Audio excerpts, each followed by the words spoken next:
Do you think Joe, if needed, do you think he can? He's one of my guys.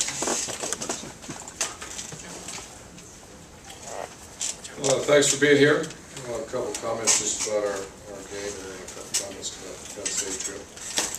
First, we have a plan to win, play great defense, turnovers, red zone, and kicking game. And this is, we're 8-0, and we haven't figured out how to follow this plan that we put in place a long time ago. It's been pretty efficient over the years, but regardless, playing great defense is number one. I wouldn't call it great, but we played much better. Obviously, giving up a big one in the first one, and then the KOR, that had nothing to do with defense, so that's 14 points. But we played much better effort-wise and leveraged the issues that we addressed and coached very hard. Our players responded, and we leveraged the ball much better than we did. The big play they had for another touchdown was, we're just out of the outside linebackers. And Nate Williams, we moved out there, and when Josh Perry went down, and that was a big hit. But overall, much more pleased with the defense. Turnovers, very poor exhibition by the Buckeyes. We had 4 of them. Red zone, we were 4 for 4. However, on the turnovers, that's another credit to the defense. Jerry told me we didn't allow a point off of our turnovers that we experienced. So, best thing about 8-0 is a chance to go 9-0 and get to coach hard and trying to get the. I don't think Sabino's going to make the bell. Zach Warren will stay at defense. Played. Did not grade a champion, but was very close, which is amazing for the second time playing that position in Division I-A football games. On defense, champions were Travis Howard, graded out 98%, very high. Played very well. Nate Williams, graded out a champion. John Simon, graded out a champion. Christian Bryant played very well, 95% graded out a champion. A lot of activity.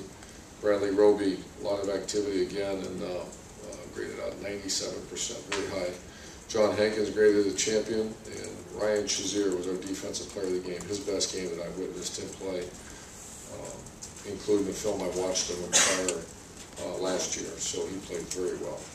Graded out 89%. He had 30 production points, 11 tackles, 2 assists, 1 tackle for loss, 1 hurry, and 1 pass broken up. C.J. Barnett and Zach Warren are very close to grading out champion. That was good to see. On offense, none. We didn't have any grade out, and you can tell that there's a little inconsistency right now with our team. That you can certain games you see offense, I'll read off 6, 7 names, and then defense none, and vice versa. But just where we're at, and got to get a lot better. This week, playing a team that's playing very well at this time, a quarterback that I coached against him in the Hellcat course several years ago, I guess just a couple years ago, and he's much improved. He's always been a very accurate passer, but the guys around him are playing much better as well. Their defense has always been good, and I know they're not feeling the effects of the scholarship hit that they're going to take, because they're very good players on defense. I've not studied their offense as well. I went home and watched that game, and they did what they wanted at Iowa. But defensively, they're every bit what they've been in the past. Our defensive front is very strong, active guys. One's a great player, number 47, and Malti is a great player as well. So we have to be on our game. I've never been to a game up there. I understand from our coaches that is the loudest place in the Big Ten to play, and we assisted by playing, I think it's at 6 o'clock or something like that. So we better be on it. And whenever you're on the road, you pack your defense and you don't turn that ball over. Be smart. Braxton Miller, I know that will be probably the first question. I went with him to the hospital, or afterwards went over to see him, and along with our strength coach, and then Tom Herman stopped by afterwards, and all the test results came back. I guess the term is negative, which is positive. He's very sore neck, and we expect him to practice tomorrow. So I'll answer any questions for you. Open up in the middle, Dave. Dave Biddle with Bucknuts. Coach, I know there's a fine line between a player wanting to show his manhood and also wanting to preserve his body. How much do you have to talk with Braxton about? There's times you need to get out of bounds, even though it's got to be tough for him. I'm sure he wants to, to show that he's a tough guy. Well, we have talked to him about that. He's a competitor, and he's done better. I mean, you can see a couple other times he knows when to get down and step out of bounds, and that would have been probably, I think where we were at as an offense kind of had something to do with really not playing very well. A lot of players on offense weren't playing very well, and so he was just trying to make a play. Bob, middle. Bob, I'm curious how long after, with all the euphoria of the win, how long after that did it take before you, kind of the reality of how hard that was, what your problems are, how long did it take that? Immediate. I don't show it because I want our players to enjoy that win, our fans, the student body. I mean, it was an incredible night for Horseshoe and the people in there. And from what I understand, the people that left and hustled back in there. I don't blame them. But no, immediately. I mean, coaches are cheering and having a great time, and then deep in your heart, you know that we have a lot of work to do. And then obviously my heart and mind went right to our quarterback and make sure he, we all did. There's not a person associated with Ohio State to see that final tackle, and so immediately to answer your question, Bob. Also, do the players realize? I mean, you're 8-0, but do the players realize they're not? This team lost 7 games a year ago. This team is kind of was reeling for a while, with all the stuff that's going on. I think they're very appreciative. We had Victor Meal again for the 8th week in a row last night. And the one thing is, there's some smart guys here. There's also some injured guys. Right now, we're dealing with a roster. It's around 60, 59 players, which is, and of those 59, not everybody's playing, obviously. So the call to arms is still there. And rather disappointed in several handfuls of guys that haven't contributed. You start throwing those kind of numbers around, that's why you're seeing this shoot on kickoff. We had, I think, a nickname for the Piranhas. Piranhas are all out. And they're really good players, really good young players. They beat out some older players to be on there. So some guys got to really step up. Front row, Bill. Go with Stash. Braxton obviously took 2 shots at Penn State and was lucky to come back and he did. And then this week we looked, obviously, like he took a bigger shot. Does it amaze you that he seems to be so resilient from injuries? And how concerned are you that he's taking these shots probably going to last the season?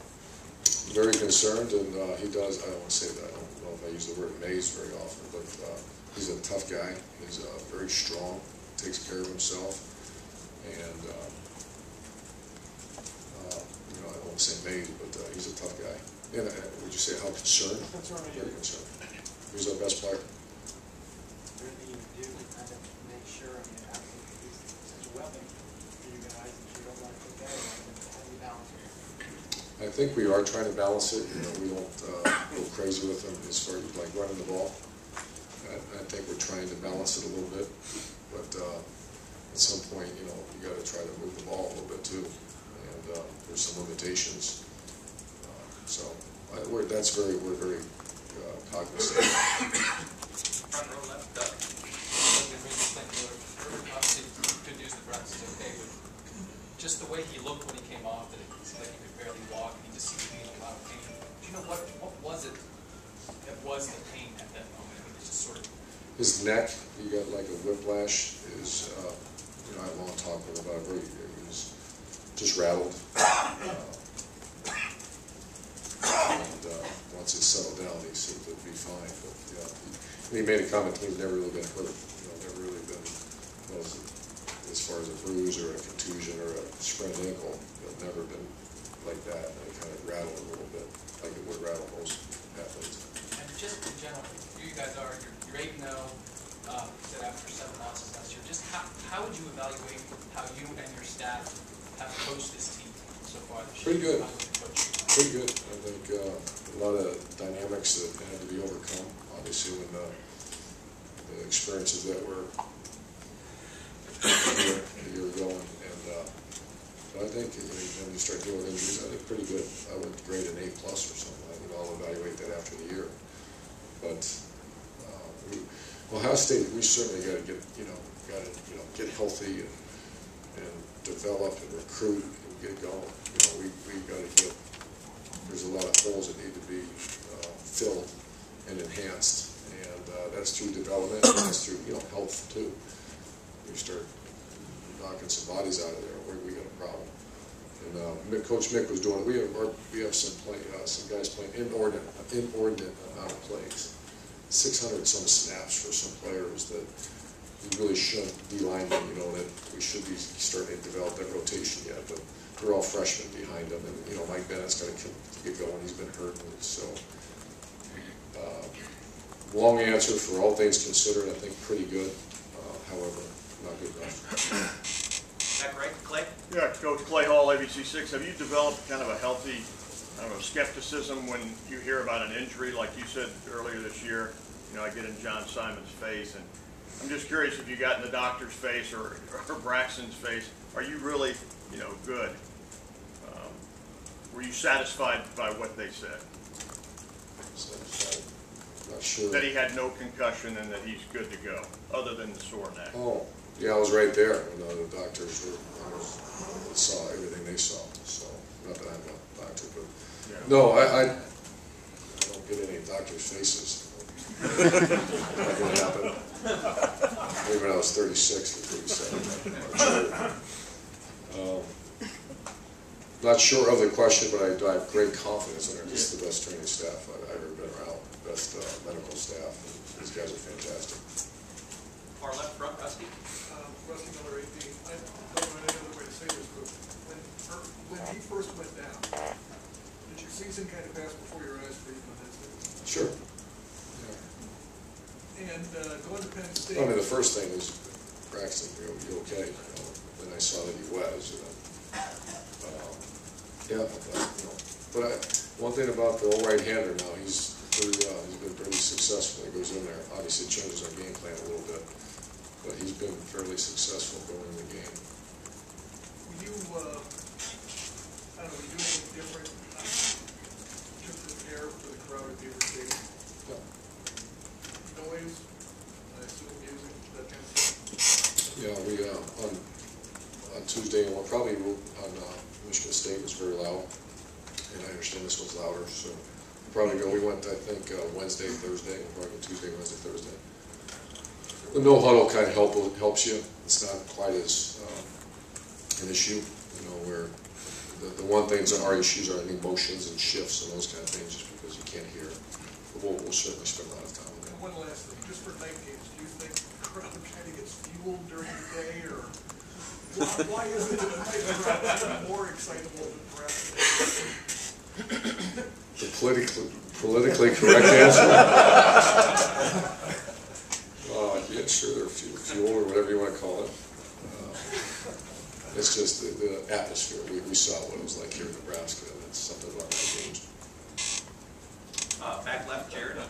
Urban, Jared Small, ABC4. I was curious, I think you had said weeks ago that you had studied with Bill Belichick, not only maybe in Florida, but even in your time off. I was just curious if you had encountered Bill O'Brien at that point, and what you learned about him at that stage of his career, what that maybe gives you an idea of what he's like now, and say what kind of a coach and kind of a leader he is. It's more Josh McDaniels when I went up there twice, spent time with him. And then I actually, when I went up there, I spent more time on defense because I wanted to, I think as a head coach, you got to well-verse yourself a little bit. So I spent all my time on defense the 2 times I went up there and sat in meetings with Josh and Tom Brady. But I have great respect for Coach O'Brien. Obviously, he's doing a very good job. It's a unique setting for both programs. It's obviously what he's dealing with and what you've had to deal with for the past year. It's intriguing that they meet in this scenario. And both teams are kind of trending up and all that. I'm just curious what you anticipate that will. Well, I'm going to make this clear to our team. I did a little bit already. I mean, Penn State's been through. I have great admiration for Penn State. Always have, being from this area and what kind of school that is, and just the academics and everything. Just strong school. Make no mistake about it. Now, Penn State was undefeated at this time last year, and as a result, how do you be undefeated? Very, very good football players. I mean, like very good. They beat us at our home stadium last year. So make no mistake. I mean, I know it maybe started when you have a new staff. You have a couple things happen early in the year, but this is still Penn State. I know there's going to be some tough, sanctions against him. I don't really understand all of them, but I'm like you guys. I read what I read. But the minute you say we owe to Penn State or something, Penn State's got great football players right now. Great football players playing very well. They're very well coached. So I made that clear to our team, just like I'm making it clear that they're on point right now. And there's a bunch of NFL. Coach Coop, my personnel director, free personnel director, gave me the list. I mean, it's going to be a good draft day for the Penn State Nittany Lions. Front row, Doug. Doug Aristide, Guiton News. Urban, with your history with quarterbacks running the spread, have you had trouble before gotten a quarterback getting hurt like this? I mean, this is like the 14th in a row Braxton took a hit and had to go out. Have you encountered that before? Tim's taken a few. Alex, Chris Lee, and Josh. I don't believe so. I think this is the first time. It's because Braxton's a little more. He doesn't go down very easily. He's a competitive guy. And the good thing is he usually bounces right back up. This one was a tough one. Yeah, I'm trying to think. The other ones were out of bounds, a couple out of bounds shots. Yeah, they did. And then cramped another time. So, yeah. But he just is a dynamic athlete. That's a little difficult to bring down. Far right, David. Coach David Wilkerson, 10 TV. On Saturday, you pointed out Chris Fields, how he kind of flipped that switch a few weeks ago, and then you also had to talk with Jake. Today, you mentioned some guys haven't contributed. Do you still find guys buying in and changing their attitude on this team? Oh, sure. Yeah, every day someone makes it. Every day I change. Every day, there are opportunities you have. Every day something flashes across you that maybe you'll get a little better. And so we're nonstop. I believe that's one of the great things about college football as opposed to the NFL, that these kids aren't driven by paychecks. They're not trying to support their family. They're motivated by a multitude. I mean, we could get into that. That's about a 4-hour discussion on how to motivate a 19-year-old, 20-year-old. God bless the ones that are self-driven, self-motivated. That is very rare. So, yeah, I think we spend a lot of time. If you say, what do I do for a living? I try to motivate 18, 19, 20-year-olds. And every once in a while get involved in some other phases. But I think that's the thing that our staff, I'd like to think that's what we do as well as anybody in the country, is trying to pull guys out of a spiral and give them, I'm not just talking football, I'm talking about academics, life after football, the whole deal. That's what's great about this job. Front, Steve. Yeah, Coach Steve. And our quarterback is probably the poster child for that. I'm so proud of that guy right now. We went to Victory Meal last night and sat. We played. I wanted him to see. I wanted to sit with him and watch the television version of the drive. And I just kept, yelling Kenny G or something like that. The players were all laughing. We're watching him, and and then to see him, the television did a great job of showing him on the sideline when the defense is out there playing. Kenny Guiton. That's just, imagine being Kenny's mom and dad sitting there watching that. That's all good. All good.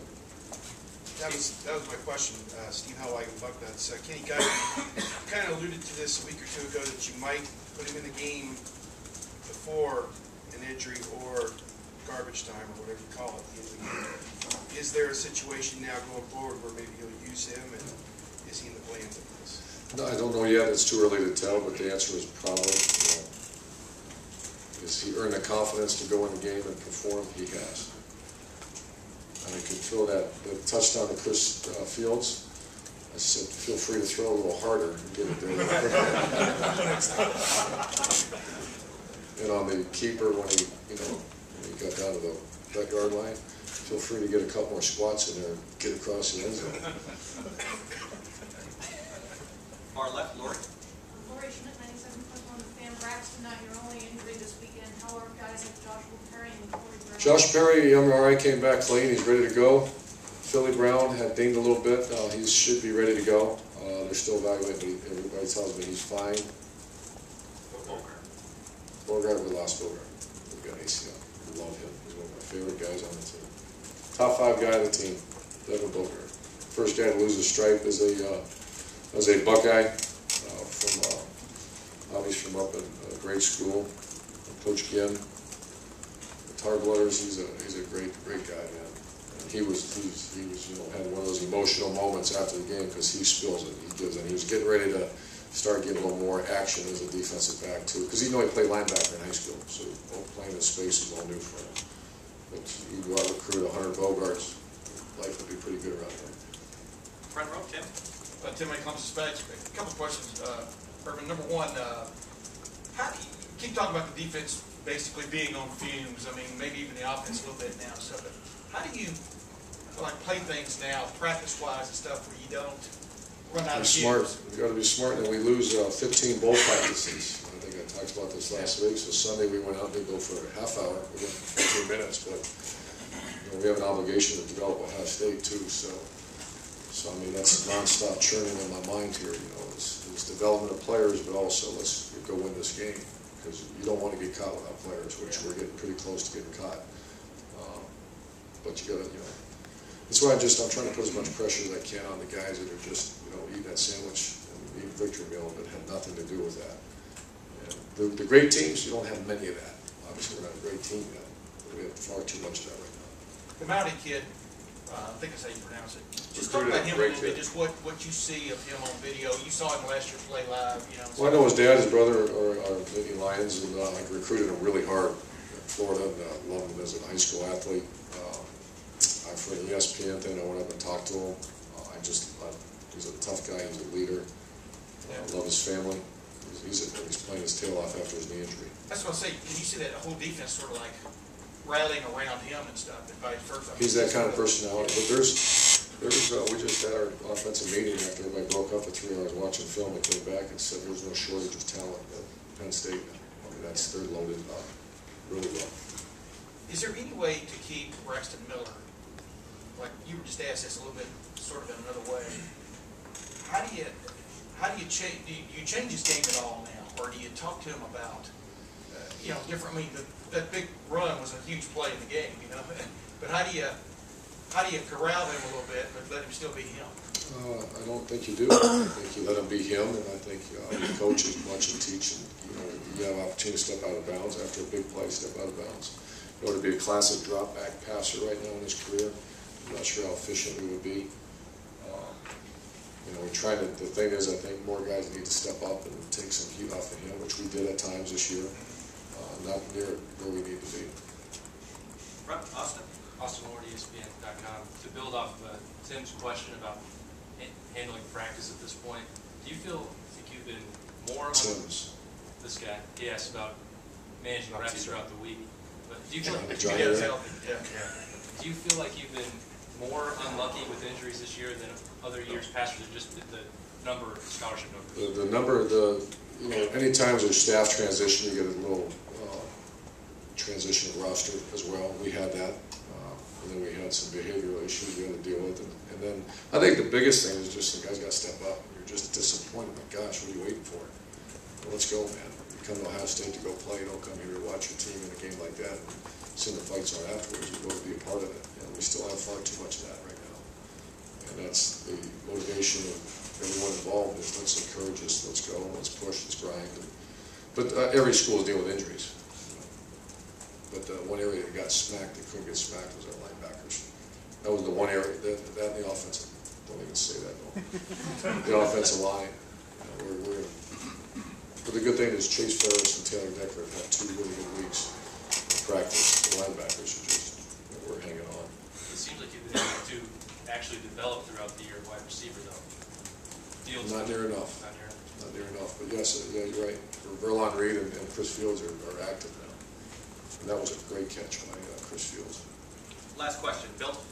Bill Lewis from Lincoln. You had talked earlier in the year about toying with the idea of maybe Kenny and Braxton on the field.